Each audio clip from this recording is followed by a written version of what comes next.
Every single time you were the most obedient, you got that golden star. It caused you to think yourself to be better than everybody else because they called you the student of the month. They gave you free pizzas because you were the most obedient. You never talked to anybody in class. You sat there the entire time and just perfectly obeyed the perceived authority and thought that if you just simply live this way, then everything will always continue to go perfect and you'll basically just beat everybody out. You were propped up because you were the most obedient. You were propped up because you stayed in these parameters that this perceived authority gave you. Now, the issue is that since you were conditioned to believe that this will be your way to success, you basically just learned to treat being the most obedient, the most agreeable, and the most submissive as being a certain survival strategy for you or a weapon of manipulation to get you to a positive outcome that you're looking for. So when you enter a situation, you're always just trying to be perceived as being the most nice and obedient and agreeable person that you can possibly be, instead of actually just considering whether or not what you're doing is right or wrong and thinking for yourself, gaining something like a risk tolerance, gaining something like your own will, basically learning to deviate out of these small parameters that somebody else tries to put you in. You never learn to think for yourself. But what you didn't realize was this: that can only allow you to be successful once the situation is controlled by an authority figure that controls the outcome. But once you go to the real world, it's far different. The risk takers, those who break the rules, those who are willing to deviate from the parameters, those who are willing to be the most bold, are the people who are going to succeed in every single scenario. It's like the world was basically designed for nice guys to finish last. If you use being nice as a survival strategy or as a mechanism for success, you'll basically be last in every fucking scenario. Women were literally designed to be absolutely repulsed by your very existence. The world was basically designed, as it seems, to be absolutely repulsed by your very existence. So your life is going to continuously go down the exact same path that it's been going since you left elementary school. See,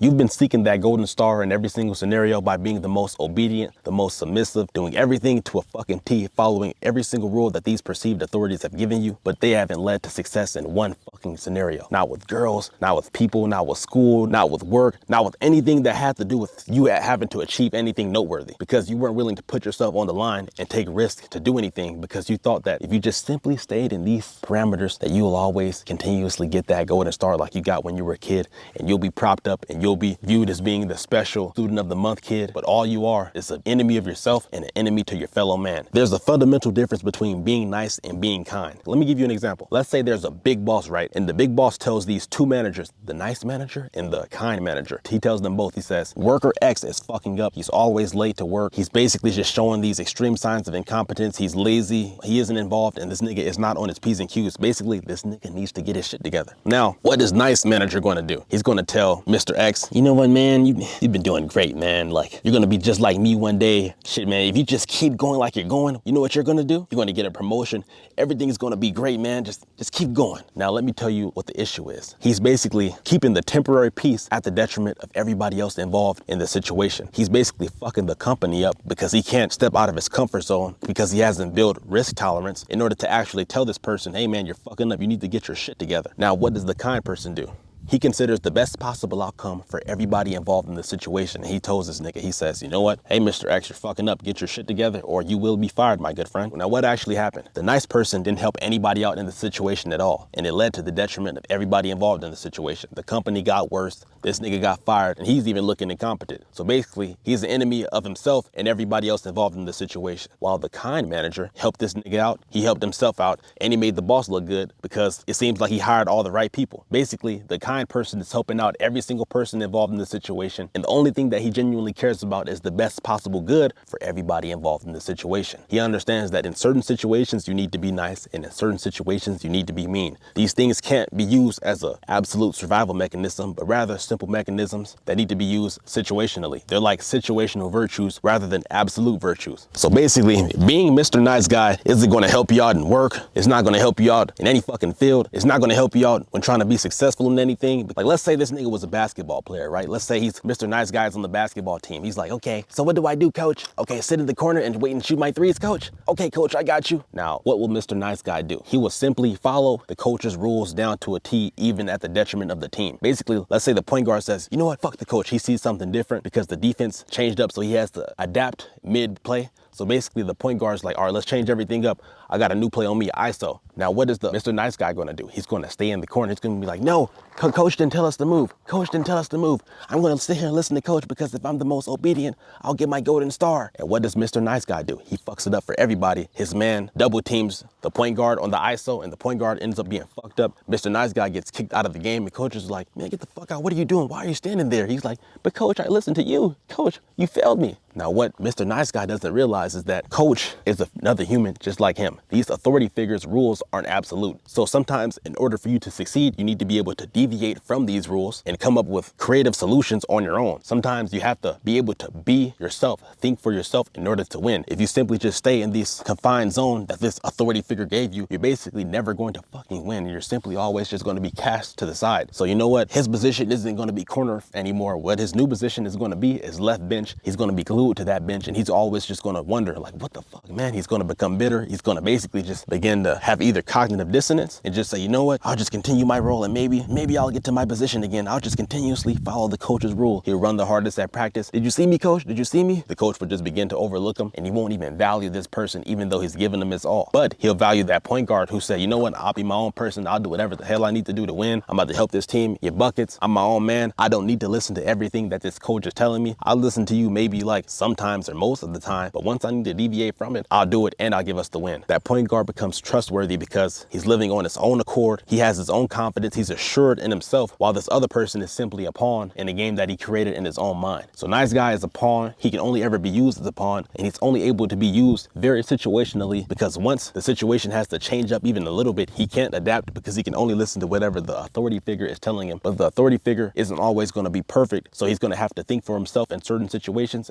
and those situations are always going to lead to the detriment of everybody else involved. So that mindset that you were conditioned to have since you were a kid, to get that golden star, to be the most obedient, to listen to the authority figures and treat the things that they're saying as absolute, will lead to the detriment of you and everybody else involved in the situation. That's two. So it won't work in sports, it won't work in work, but more importantly, it's going to make sure that you get absolutely zero bitches. You're going to get zero. You're not going to, women are basically no. They are literally biologically hardwired to be absolutely repulsed by the very existence of this kind of person. All right, listen to me. I'm going to explain all the fundamental reasons as to why this is even the fucking case. Let's just go down what Mr. Nice Guy does with women. He listens to all their problems that she talks about with other guys. He does favors for her every single fucking time she calls him to do it. He texts her good morning at the same time every single day, sends the exact same emojis. He's always there for her. She calls and tells him about every single problem that she has, about all the other toxic guys that she's dealing with. He gives her compliments every single day. He buys her roses, flowers, etc. He basically gives all of himself. He overexerts every single aspect of himself to serve his perceived authority figure in hopes that he can finally get a golden star, but she never gives it to this nigga. She gives him just enough to believe that he might get that golden star one day. She gives him a kiss on the cheek. She says, I love you. She tells him things like, man, I wish these guys that I'm dealing with, all these toxic, horrible men, were just like you. If the men in the world were just like you, this world would be a phenomenal place. But they never believe it. You need to understand that actions and words are interconnected. So if the words that somebody is telling you, or if the actions that somebody is doing to you don't reflect the words that they're saying, don't believe the words that they're saying, my friend. See between the fucking words. If you give somebody a compliment and she says, I wish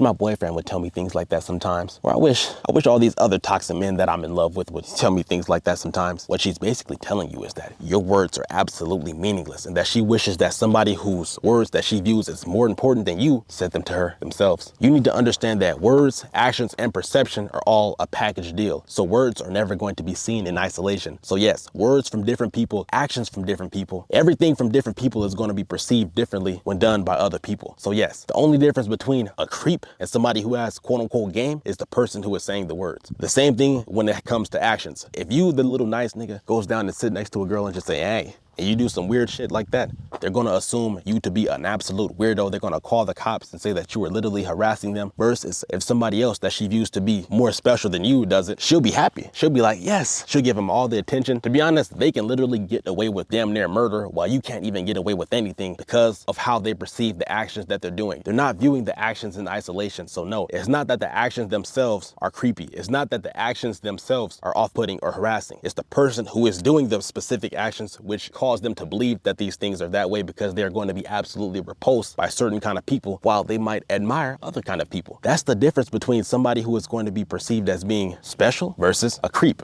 cool versus a lame. All these things are products of perception which influence how people think about you or what they think about you. So Mr. Nice Guy is literally perceived to be a creep if he copies the same exact things that somebody else that's perceived to be special does. So the toxic person can literally get away with murder, yet this nice guy can't get away with anything. If you don't text your girl best friend back for a day, she's gonna be like, what the fuck was wrong with you? Why didn't you do this for me? If you say no to a favor for her, she's gonna be like, what's wrong with you? Why did you do this? You know what, fuck you. We're not even friends anymore. I'm not gonna call you until you apologize. She'll literally treat you like that, yet you do good things for her every single day. While Mr. Toxic Guy can literally get away with murder in front of her, yet she would treat this nigga with absolute veneration no matter what this person does, because she perceives this person to be more special than you. Once you realize that, you need to understand that you need to change, my friend. This is unacceptable. But I'll continue down the road. I'll just continuously break this shit down to a fucking T until you just finally get it in your head that you need to be a different kind of person. Next premise. Okay, let's get into attraction triggers. Female attraction has to do with social status, sitting at the top of the dominance hierarchy, or at the very least somewhere near the top of a dominance hierarchy. Number 2, social proof, basically validated by those around them. They basically have a high position in society. Number 3, being able to acquire resources. This is in no order, by the way. And number 4, looks, which is never seen in isolation, and it's only going to ever be perceived in the context of these other 3 attraction triggers. Let me just give you a quick rundown as to why these things are like this. Basically, in early human days, it was very contingent upon the woman to pick the right man for her survival. It is what it is, bro. They had to find somebody who can acquire resources, which would what? Mean that that person can provide food and be able to protect them, and basically be able to provide a nice, comfortable life for them so that they can ensure their survival. 1. 2, have a high standing in society, basically meaning that, oh, everybody else perceives this person to be great, this person must be great. Basically, I'm safe with this person since everybody else perceives that person to be safe. Because if that person wasn't safe, if that person wasn't able to acquire resources, if that person didn't sit at the top of a dominance hierarchy, then they're basically always at risk, strong risk of dying. Literally, she will not survive if this person cannot meet all these conditions, which is why their attraction triggers are so damn cutthroat. Now, the issue with all this is simply this. The brain takes shortcuts when assessing whether or not somebody has all these traits. So basically, it's about the signs that you're going to exude in the moments that they see you, which dictate whether or not they're going to find you attractive. The issue is that the signs that this person is showing is signaling none of those traits. Basically, they're signaling that this person is like some